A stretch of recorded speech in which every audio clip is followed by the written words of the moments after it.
Salut la Dream Team, j'espère que vous allez bien. On tient tout d'abord à vous souhaiter une très bonne année, bonne santé, qu'elle soit pleine de réussite, pleine de joie, pleine d'espoir surtout. Si vous avez vu le titre de la vidéo, donc on va vous conseiller 5 films Disney. Alors même si Thomas n'est pas présent, il a quand même vu ces films et a son opinion là-dessus.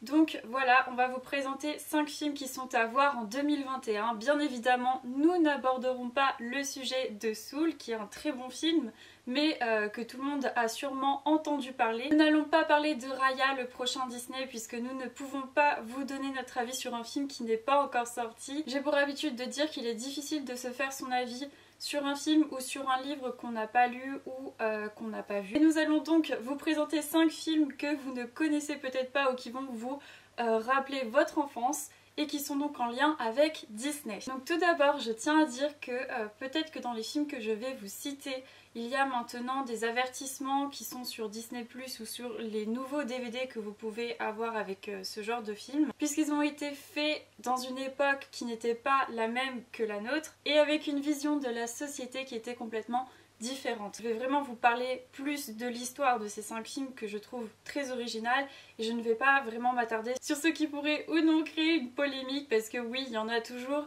et s'il fallait faire un inventaire de tous les films Disney où il y a des polémiques, bah, on peut bannir la plupart des Disney et on peut vraiment y passer des heures. Donc voilà, on va surtout pas parler de ça, même si je sais qu'il y en a. Donc je ne sais pas vous, mais l'année passée avec Thomas, on avait souscrit un abonnement Disney+ qui était mensuel, qui n'était pas à l'année, puisque bah, une fois qu'on a vu tous les films pour vous les voir, on voulait pas continuer de payer l'abonnement, trouver ça dommage de payer un abonnement alors qu'on n'avait plus trop de films à regarder. Et ça nous a permis d'enrichir notre culture Disney, puisqu'il y a plein de vieux films qu'on ne connaissait pas. Je vais donc citer 5 films avec 5 genres différents.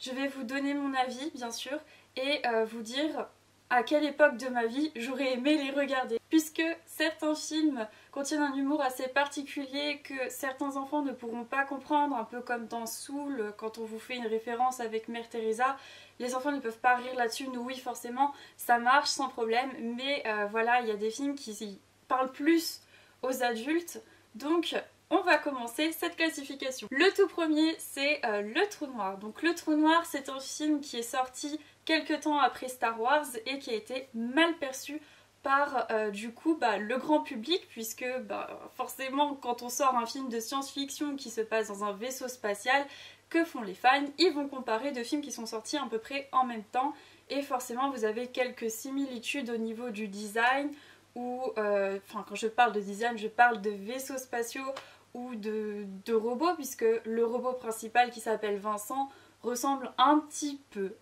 petit peu à R2-D2, donc forcément tout de suite ça crée une certaine polémique et il n'a pas été très bien reçu par les critiques. Seulement je trouve que c'est un Disney qui sort un peu du lot. Le Trou Noir, c'est une science-fiction qui est sortie en 1979 avec en tête d'affiche Anthony Perkins. Donc déjà là on se dit que c'est un ovni, puisque Anthony Perkins il est surtout connu pour avoir joué dans Psychose d'Alfred Hitchcock. On a un casting plutôt atypique. On est dans de la science-fiction mais qui se déroule dans l'espace et ça c'est extrêmement rare de voir ça dans un film Disney. Ensuite on a une intrigue qui est plutôt sordide, un peu bizarroïde, avec un méchant qui est très bien joué, très bien interprété. Pour l'histoire, on est à bord d'un petit vaisseau spatial avec une équipe qui vient des États-Unis et qui est venue explorer un petit peu l'espace, voir s'il n'y a pas des vies à droite à gauche. Et ils vont découvrir le vaisseau spatial qui avait disparu il y a de nombreuses années de cela, avec un équipage rempli de robots un peu plus ou moins suspects, et à la tête un grand chercheur qui était passionné par les trous noirs. Donc déjà on est sur une science-fiction qui ne s'intéresse pas juste à l'avenir, au futur, on s'intéresse vraiment à un trou noir. C'est un sujet qui n'est pas tant abordé que ça dans les films de science-fiction. Et puis, comme je vous l'ai dit tout à l'heure, l'intrigue elle est juste hyper intéressante, c'est prenant, même si au début on a un peu du mal à rentrer dans le film. Pour moi c'est un film qui est conçu pour les plus de 13-14 ans. On ne peut pas rire à toutes les blagues qu'il y a dans ce film. Il faut vraiment avoir une certaine culture pour pouvoir rigoler et comprendre ce qui se disent, même autre que du coup les parties où il y a des petites blagues. Il faut être un peu renseigné sur le sujet. pour vraiment être dans l'immersion totale du film. Donc voilà, pour moi c'est un peu l'ovni des Disney et qui mérite franchement d'avoir une place assez importante dans la filmographie des films produits par Disney. Bien évidemment, je vous donne des âges pour lesquels j'aurais voulu voir ce film ou j'aurais pu comprendre ce film. Après, je ne sais pas du tout le Peggy qu'a mis Disney sur les films que je vais vous citer. Donc voilà, faites bien attention aussi à ces restrictions d'âge, même si généralement Disney fait des films qui sont conçus pour les adultes et pour les enfants. Voilà, après ça reste mon avis et ce genre de film, j'aurais pu l'apprécier qu'à partir d'un certain âge. Deuxième film du coup que je vous recommande, c'est La course au trésor avec Jodie Foster. C'est un film familial, il est drôle, il est atypique. Au début on a l'impression que c'est une parodie d'Anastasia, mais en fait pas du tout, ça prend un tournant humoristique qui est juste incroyable, mais vraiment j'ai trop rigolé face à ce film. Encore une fois, je crois que vous retrouverez sûrement un avertissement en début de vidéo, donc même si c'est familial, à vous ou non de choisir de le montrer à vos enfants. En tout cas, il était incroyable. J'ai adoré. L'histoire est plutôt atypique et c'était juste génial. Je ne peux pas vous en dire plus si ce n'est que le résumé. Tout repose dans l'enchaînement des choses, l'enchaînement des causes à effet. Une jeune orpheline va donc se faire passer avec l'aide, on va dire, d'un escroc pour la riche héritière d'une grande propriété. Et pour cela, donc, il va lui enseigner des trucs astuces, un peu comme dans Anastasia. Il va lui dire, voilà, la cheminée, il s'est passé ça, il y a une boîte à musique, ça fait écho à ce moment de ta vie. Et donc, Jodie Foster va donc se faire passer pour la petite fille perdue qui ne l'est pas. Et voilà, après il va y avoir plein de trucs assez drôles, puisque s'ils ont fait ça, c'est parce qu'il y a un trésor dans cette demeure qui vaut bien plus que la demeure en elle-même. Et du coup, l'escroc va demander à Jodie Foster de retrouver ce trésor dans cette maison. Donc voilà, ce film est juste trop drôle et il est vraiment fait pour tout type d'âge, pour enfants comme pour adultes, on peut tous rigoler face à ce film. Troisième film du coup que je vous recommande, c'est La montagne ensorcelée. Alors là, on est certes dans de la science-fiction, mais on a plus cet aspect de suspense. On va suivre deux enfants dotés de pouvoirs psychiques un peu surnaturels, puisqu'ils peuvent communiquer entre eux à distance tout en ne faisant pas bouger leurs lèvres, donc c'est vraiment très psychique. Et ils peuvent faire voler des choses un peu dans les airs.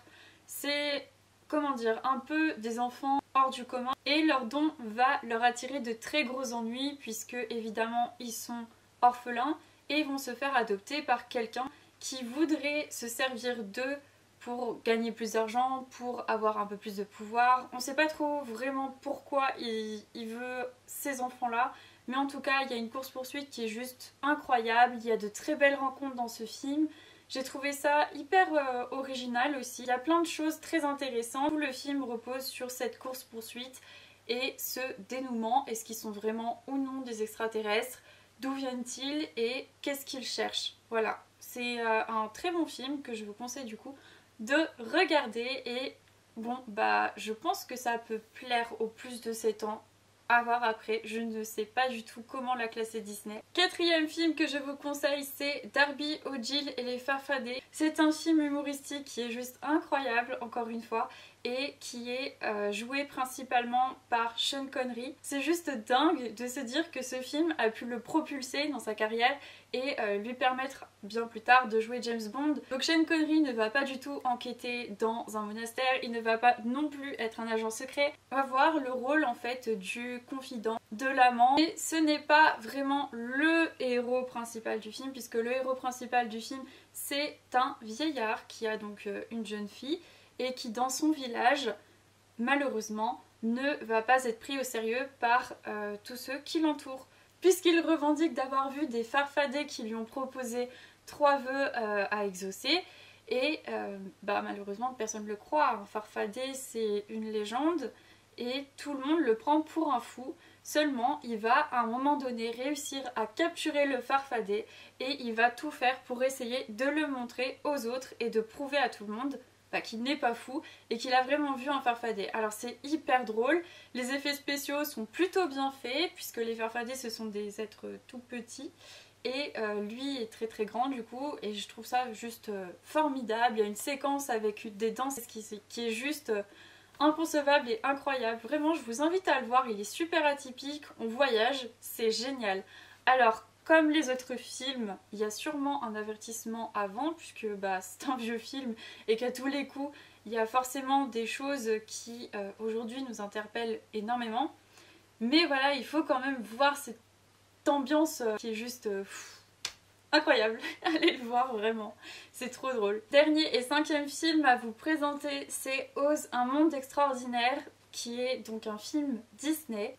Donc le tout premier film avec Dorothée qui a les chaussures pour se téléporter vers le monde d'Oz, enfin toute cette histoire, donc on va dire le premier volet, n'a pas été produit par Disney. Par contre, eux ils ont décidé de produire et de du coup réaliser une suite. Et cette suite s'appelle donc Oz, un monde extraordinaire. Alors pourquoi est-ce que je vous parle de ce film, puisque vous allez me dire Oz, c'est pas non plus révolutionnaire. Et bien en fait si, déjà parce qu'il s'éloigne de son prédécesseur, mais en plus de ça, il y a quelque chose de très glauque en fait. Je ne sais pas comment vous expliquer, mais on n'est pas dans le monde tout beau, tout rayonnant. Bien au contraire, on commence l'histoire, on est dans un asile, la pauvre Dorothée, toute sa famille ne la croit pas d'avoir été à Oz, donc ils veulent la soigner avec les moyens qu'il y avait à l'époque, bien sûr. Ils ont découvert l'électricité et ils veulent lui mettre des électrodes sur la tête. Enfin, c'est très charmant, oui, vraiment très charmant. Le début est un peu poignant. Quand on est dans l'asile, on a l'impression d'arpenter les couloirs dans le motel avec Shining, donc c'est pour vous dire qu'il y a une ambiance plutôt effrayante. Je ne recommanderais pas ce film pour les tout petits parce que le début est beaucoup trop choquant. Même si le reste du film n'est pas vraiment centré sur l'épouvante ou sur tout ce qui peut choquer le monde vraiment très idéalisé. Non, ça vous ne le retrouverez pas dans le début de ce film, mais par la suite, bien sûr que oui.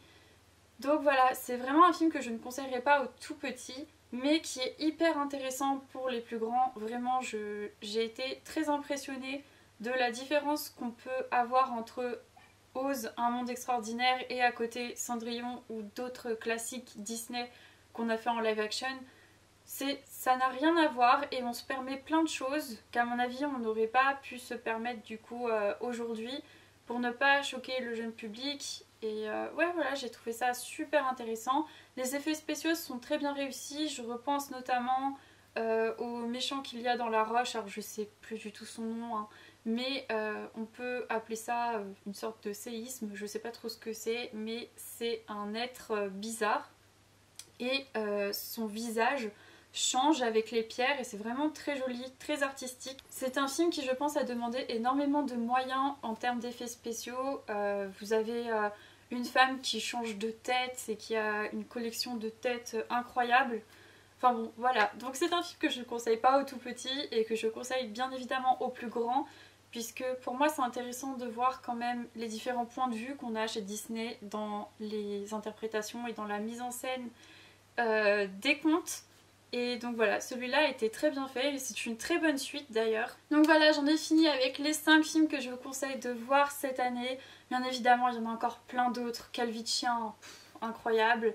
J'en ai encore plein en tête, mais voilà, je veux bien que cette vidéo se termine. J'espère qu'elle n'aura pas été trop longue pour vous. En tout cas, si ce type de vidéo vous a plu, n'hésitez pas à nous le dire sur Instagram, puisque les commentaires ne sont plus accessibles à cause du YouTube Kids. Pour ceux qui nous suivent, vous le savez, c'est un peu notre refuge Instagram, là où on peut communiquer et échanger avec vous. Donc voilà, j'attends vos réactions et vos commentaires. Ensuite, pour Saludos Amigos, l'analyse critique va arriver très prochainement et je la ferai avec Thomas, bien évidemment.